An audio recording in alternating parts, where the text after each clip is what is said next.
Во денешниот дневник на ТВМ ќе гледате. Сдруженијето Храбро срце најостро ги осудува последните случувања на државна кардиохирургија.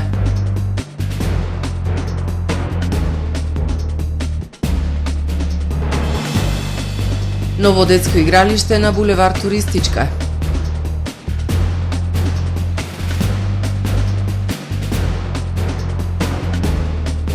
Уметнички активизам за подигнување на свеста за родова еднаквост.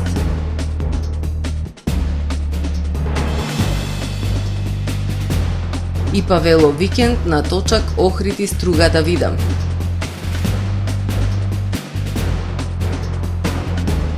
Бајден со уредба ќе го лимитира бројот на азиланти од Мексико. Со содржините на дневникот започнуваме по временската прогноза. Останете со нас. Трпе Инвест ви донесува метео на ТВМ.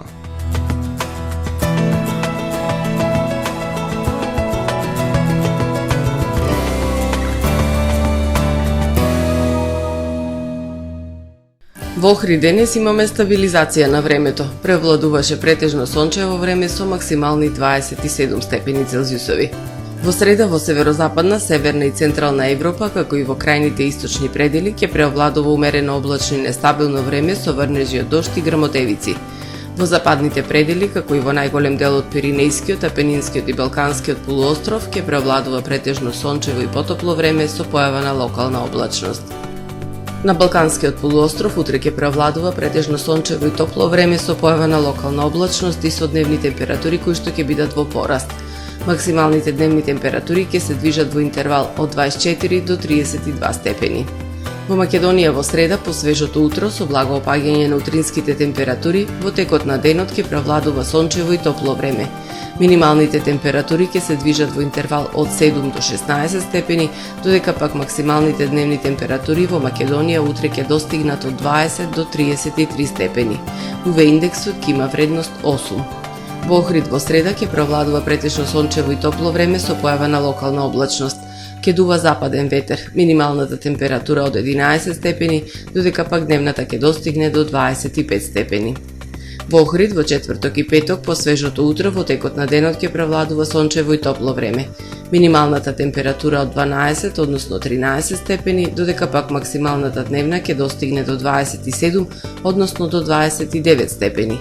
Во сабота сончево и потопло време со утринска температура од 15 степени, додека пак максималната дневна ќе достигне до 30 степени Целзиусови.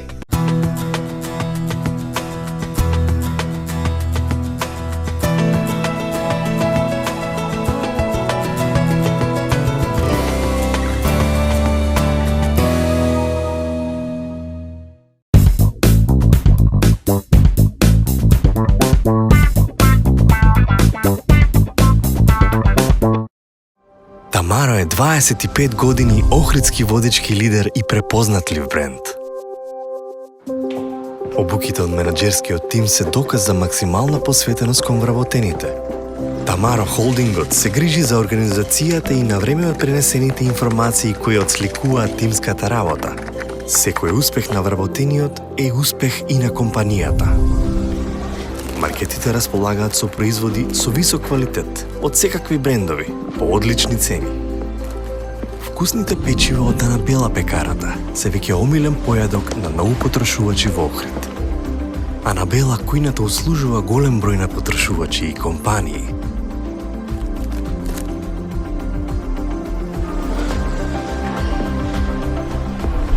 Рибарата е секогаш снабдена со најразлични видови на риба и морски плодови.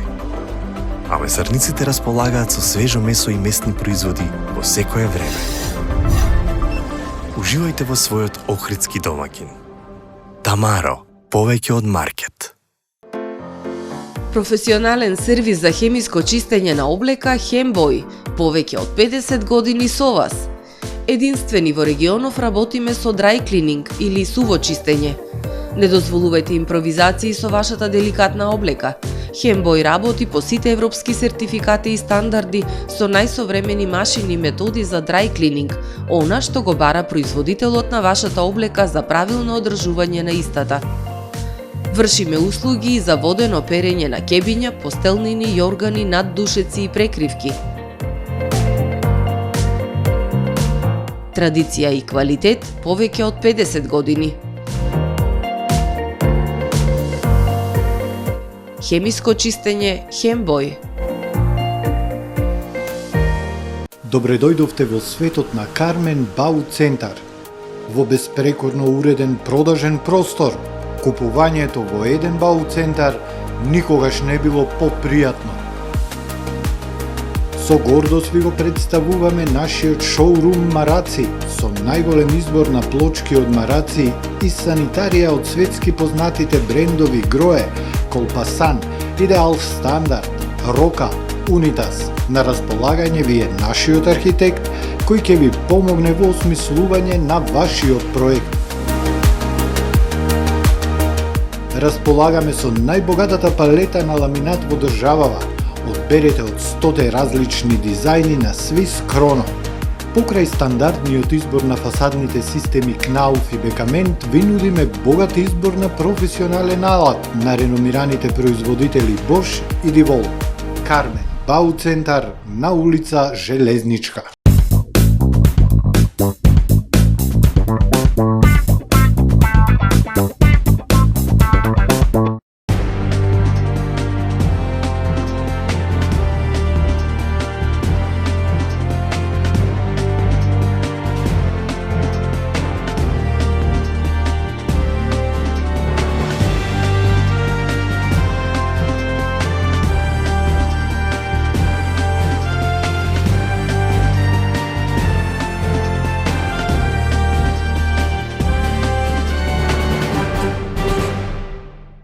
Добар ден, прво издание на Дневникот на ТВМ.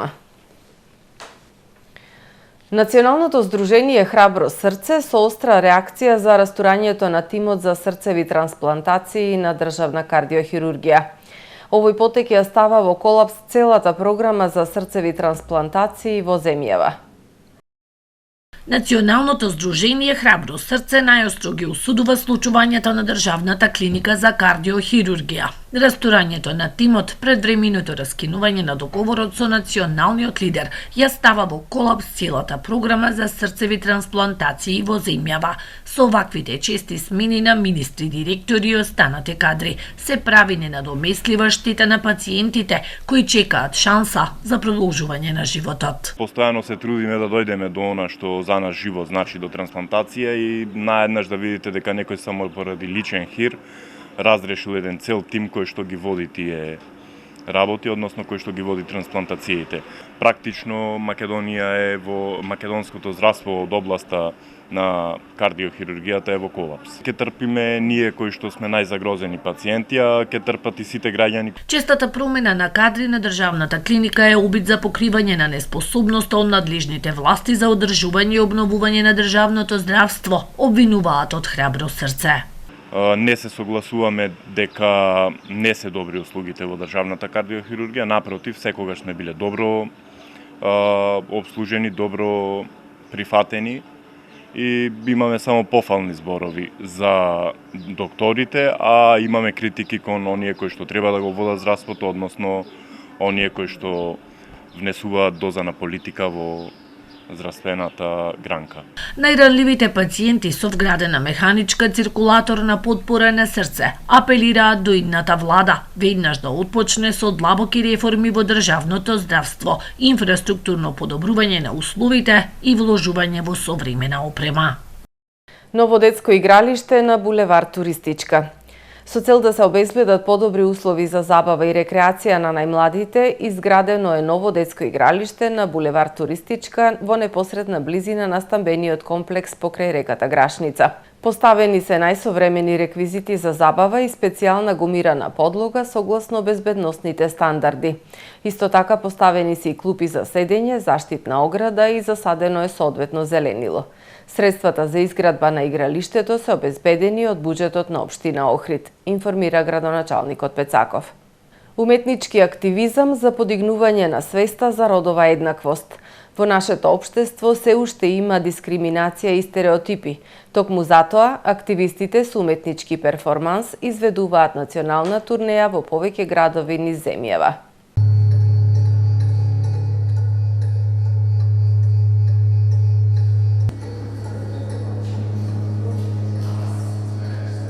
Во нашето општество се уште има дискриминација и стереотипи. Жените не се доволно вклучени во одлучувачки позиции. Токму затоа, активистите со уметнички перформанс изведуваат национална турнеја во повеќе градови низ земјава. Создадоа танцов перформанс и филм како сценска рефлексија на истражувањето за односот на општеството кон темата на родова еднаквост, со цел да се сврти вниманието на јавноста кон овој горлив проблем. Велат, целта е создавање инклузивно општество за сите и уривање на стереотипите. Таквата нееднаквост помеѓу жените и мажите не само што доведува до зајакнување на традиционалните родови улоги, туку и доведува до ситуација во која што жените не можат да го постигнат својот професионален и личен раст и развој.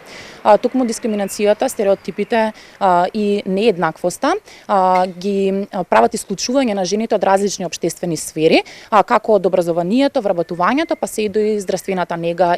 Синоќа во Охрид се изведе представата Простор за разговор во кореографија и режија на Рисима Рисимкин, а беше прикажан и филмот кој е специјално подготвен на темата за родова еднаквост и семејно насилство. Ке истакнам дека таму каде што до сега имало, некои одредени активности, веќе постоечки во однос на родовата еднаквост, има поголем одзив и повеќе послободни се на некој начин луѓето со кои што доваѓаме во допир и затоа е навистина многу важно да се случуваат ваков тип на активности кои што полека, но сепак на некој начин сигурно го отвараат патот кон една толеранција, промоција на родовата еднаквост и нејзино одржување, да кажам, во самото општество. Проектот Простор за разговор е поддржан од Германското друштво за меѓународна соработка во рамки на регионалниот проект за социјално вклучување на ранливите групи во Западен Балкан.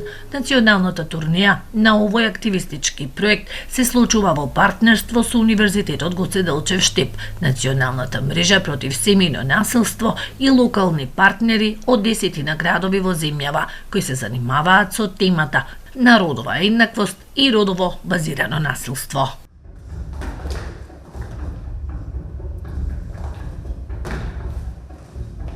ИПА Вело викенд на точак Охрид и Струга да видам. Годинава учество ќе земат над 100 учесници од Македонија, Босна и Херцеговина и Србија. Со отворање на ИПА Вело Експо и ИПА Вело Штанд во петок во 19 часот и 30 минути на градското пристаниште во Охрид, Интернационалната полицијска асоциација регион Охрид го започнува годинешниот ИПА Вело викенд на точак Охрид и Струга да видам. Тука пријавените учесници ќе можат да си ги подигнат своите ИПА велосетови, а во рамките на кампањата следниот ден во сабота од 8 часот отпочнува рекреативната велосипедска тура Охрид Струга Радожда. ИПА велотурата Охрид Струга Радожда постанува се поатрактивна за влюбениците во рекреативниот велосипедизам, а годинава свој учество пријавија над 100 учесници од Македонија, Босна, Херцеговина и Србија. Со ова веловозење ИПА Охрид по 8 пат ја афирмира идејата за велосипедско поврзување на двата крајезерски града Охрид и Струга со современо уредена, безбедна и функционална велосипедска патека. Денеска, кога државите градат велосипедски автопати, крајно време и во Охридско-Струшкиот регион на Македонија да имаме безбедни велопатеки, а не да возиме покрај автомобилите, автобусите и камионите, ставајќи се во сериозна, опасна ситуација како ранлива категорија учесници во сообраќајот. Не сакаме повеќе жртви велосипедисти на нашите небезбедни патишта, на кои нема ни трага, ни глас од современи велопатеки, велат од Интернационалната полицијска асоциација Охрид. Кампањата има за цел да ги поттикне надлежните од двата крајезерски града, кои се идеални места за велосипедизам, конечно и сериозно да пристапат кон проект за меѓусебно велосипедско поврзување и изградба на безбедна велопатека, означена со современа хоризонтална и вертикална сообраќајна велосипедска сигнализација. Охрид и Струга, како атрактивни туристички центри во Македонија, треба многу повеќе да направат за ширење на мрежата на велосипедски патеки, што силно ќе ги подигне на балканските и светските велотуристички мапи, ќе се збогати туристичката понуда, ќе се привлечат многу повеќе туристи, што ќе биде огромен бенефит за охриѓани, стружани, за хотелско-гостителските работници, за рента-бајк агенциите и секако за туристите од Македонија и светот. Возењето велосипед е љубов, спорт, потреба, рекреација, незаборавна авантура и неповторливо доживување, порачуваат од ИПА Охрид. Во продолжение да ги погледнеме и вестите од светот. Во Полска уапсени 18 лица кои наводно планирале атентат на Зеленски. Уапсените се сомничат и за непријателски активности и саботажи во име на Русија и Белорусија. Полското Министерство за внатрешни работи соопштило дека саботажата е дел од поширок план кој вклучува и сајбер напади и насочување на мигрантите од Белорусија во Полска. Бројот на обиди за илегални преминувања на границата од Белорусија во Полска пораснал во последните неколку месеци од 10 на 400 на ден. Во Полска и Европската Унија велат дека мигрантите станале пиони на Русија и Белорусија, кои сакаат да ја дестабилизираат Европа поради низината поддршка на Украина. Тука не станува збор за ниту еден барател на азил, туку за координирана, многу прецизна операција на многу нивоа, чија цел е да се пробие полската граница и да се обиде да дестабилизира земјата, изјавил Доналд Туск, полскиот премиер, пренесува ХРТ. Бајден ќе го лимитира бројот на азиланти од Мексико. Тој се подготвува да потпише уредба со која ќе се лимитира прифаќањето на барањата за азил на американско-мексиканската граница, кога бројот на премини ќе достигне 2500 дневно, а границата повторно ќе се отвори кога тој број ќе падне на 1500, јавува Associated Press. Бројката од 2500 значи дека границата може веднаш да биде затворена за мигрантите кои бараат азил, бидејќи дневните бројки веќе се надминати. Оваа одлука се очекува Бајден да ја соопшти денес во Белата куќа на состанокот на кој се повикани градоначалниците на сите погранични градови. Убиена градоначалничката на мексиканскиот град Котиха, соопштиле утро во регионалните власти. Непознати напаѓачи ја убиле градоначалничката на Котиха, град во западниот дел на Мексико. Локалните медиуми јавуваат дека напаѓачите биле вооружени цивили во комбе и оти нападот се случил на улица. Градоначалничката минатиот септември беше жртва на киднапирање. Убиството на градоначалничката се случува 24 часа откако за прв пат во историјата на земјата со освоени речиси 60% од гласовите, жена беше избрана за председателка на Мексико. Повторно се разбуди најактивниот вулкан на светот Килауеа на Хаваите, соопшти обсерваторијата за хавајски вулкани на Американскиот геолошки институт. Од таму вела дека ерупцијата е во тек, но позитивно е тоа што се случува на оддалечена локација во Националниот парк на вулкани на Хаваи, која е затворена за јавноста од 2008 година. Нема закана по населението, како и од нарушување на инфраструктурата на околината. Од видеоснимките се гледа како лава излегува од пукнатините. Од обсерваторијата посочуваат дека ерупцијата може да го покачи нивото на гасови во воздухот и со тоа на жителите во околните места да им предизвика потешкоти во дишењето. Реките на Аљаска станаа портокалови со толку интензивна боја што може да се види од Вселената. Во примероците што биле собрани од обоените потоци помеѓу јуни и септември 2022 година било откриено високи концентрации на железо и други отровни метали, вклучувајќи цинк, бакар, никел и олово. Резултатите укажувале на истекување од рудник, но во близина на тие локации немало истек. Еколог на службата за национални паркови рекол дека ваквите потоци може да бидат токсични или да спречат рибите да мигрираат до местата за мрестење. Научниците наведуваат дека поради климатските промени и последователното топење на вечниот мраз, водата се инфилтрира подлабоко и е во интеракција со минералите заробени илјадници години и дека тоа се примарните причини за загадување со минерали и дека промената на бојата е поврзана со драматично опаѓање на разновидноста на макробезработниците и рибите. Почитувани гледачи, ова е се во првиот дневник на ТВМ. Повеќе информации на нашиот портал tvm.mk и на профилите на ТВМ на социјалните мрежи. Пријатно!